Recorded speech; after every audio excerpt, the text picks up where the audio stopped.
Bonjour à tous et bienvenue pour cette nouvelle vidéo de mathématiques où aujourd'hui on va apprendre à placer des fractions sur une demi-droite graduée.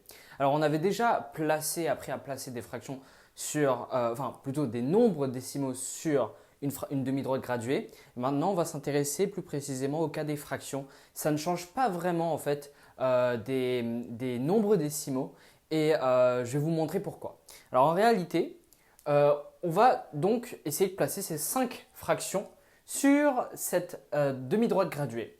Mais on remarque ici qu'on a des graduations qui sont différentes. Alors qu'est-ce qu'on entend par graduation? On entend des mesures plus précisément.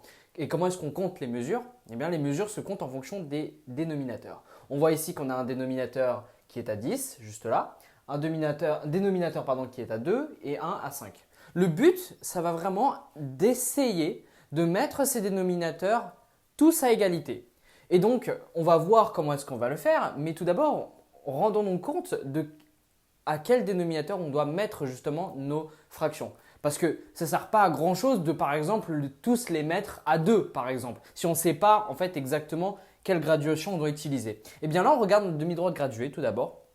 Ultra important de regarder la demi-droite graduée et regarder combien il y a de graduations entre chaque unité. Entre 0 et 1, combien est-ce que j'ai de petits traits? Eh bien, je compte. J'en ai 1, 2, 3, 4, 5, 6, 7, 8, 9, 10. J'en ai 10 en tout. Donc, cela m'indique en fait que je vais essayer de prendre toutes mes fractions et de les mettre au même dénominateur et ce dénominateur-là sera sur 10. Donc, ça veut dire qu'en d'autres termes, on va mettre toutes ces fractions sur 10. Mais il ne suffit pas juste en fait de mettre 7 sur 5 et je le transforme en 7 sur 10. Non, ça ne donne pas du tout la même valeur.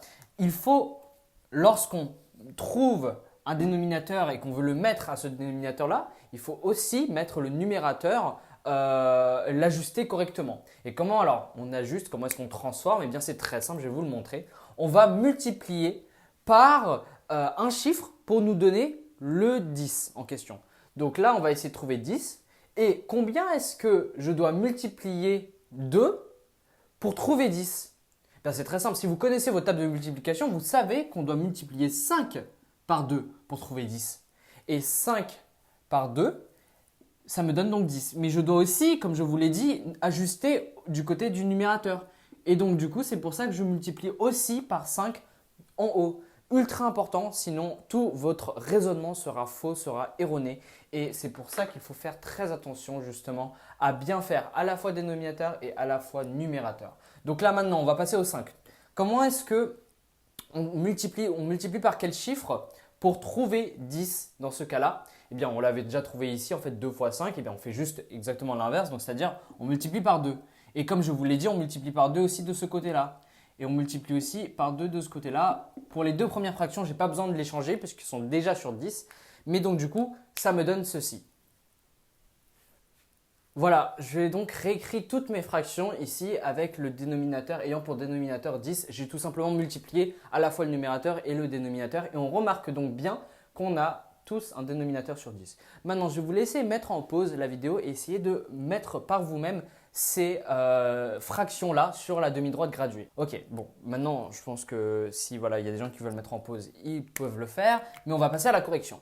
Donc là, c'est ultra simple. Une fois qu'on a fait, j'ai envie de dire, le plus dur, c'est-à-dire multiplier tout pour trouver le même dénominateur, eh bien c'est la partie ultra simple parce qu'il s'agit juste de compter en fait sur notre demi-droite. On va prendre le 1 sur 10. 1 sur 10, comme on sait qu'on a toutes les graduations qui sont bel et bien sur 10, on a juste à compter. On sait que là, ça nous fait 0 sur 10 et là, ça nous fait 1 sur 10. Donc 1 sur 10, c'est juste ici. Il n'y a pas besoin de trop réfléchir. Voilà, vous regardez juste le dénominateur. Maintenant, 9 sur 10, on compte. Comme on sait que là, ça nous donne 1 sur 10, on sait après que ça va nous donner quoi? 2 sur 10, effectivement. 2 sur 10, 3 sur 10, 4, 5, 6, 7, 8, 9. 9 sur 10 et juste ici. Voilà. Maintenant, on passe au 5 sur 10. 5 sur 10, je reviens en arrière. Donc ici, 1, 2, 3, 4, 5, juste là. 5 sur 10. Très très simple, très basique, vraiment. Voilà. Maintenant, 14 sur 10, qu'est-ce que je fais? 14 sur 10, je compte 9 ici, juste là, on savait que c'était ici. Je vais le poser, mettre un petit trait ici, petit trait là et petit trait ici. Voilà. 10 sur 10, 11 sur 10, 12 sur 10, 13 sur 10, 14 sur 10. Juste là, on s'arrête ici. Voilà, 14 sur 10. Voilà. Faut pas être impressionné par le nombre ici, c'est pas parce que ici on a un numérateur qui est plus grand que voilà, parfois on peut être impressionné justement lorsqu'on voit un numérateur qui est plus grand que les dénominateurs, mais en fait au contraire, cela nous indique qu'on dépasse en fait l'unité. Parce que si vous remarquerez, s'il est plus grand que le dénominateur, ça veut dire quoi? Ça veut dire qu'il est plus grand que 10 sur 10. On est d'accord? 10 sur 10, c'est égal à quoi? Ou alors, de manière générale, 9 sur 9, 1 sur 1, etc. etc. N'importe quel nombre sur n'importe quel nombre, ça nous donne 1. C'est une division et c'est très basique, ça nous donne 1. Et donc du coup, ça veut dire que le 1, il est juste là en fait. Ça veut juste dire que notre nombre, il est forcément plus grand et donc il est forcément dans cette zone-là. C'est tout ce que ça veut dire. Donc maintenant, 22 sur 10. Alors 22 sur 10, je vais compter 14, 15, 16, 17, 18, 19, 20, 21, 22, 23. Pardon, j'ai un peu dépassé 20, 21, 22. Juste là, je m'arrête là.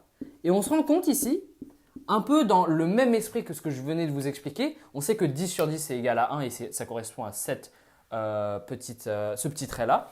Eh bien, dans le même esprit, on sait donc que 20 sur 10 c'est égal à 2.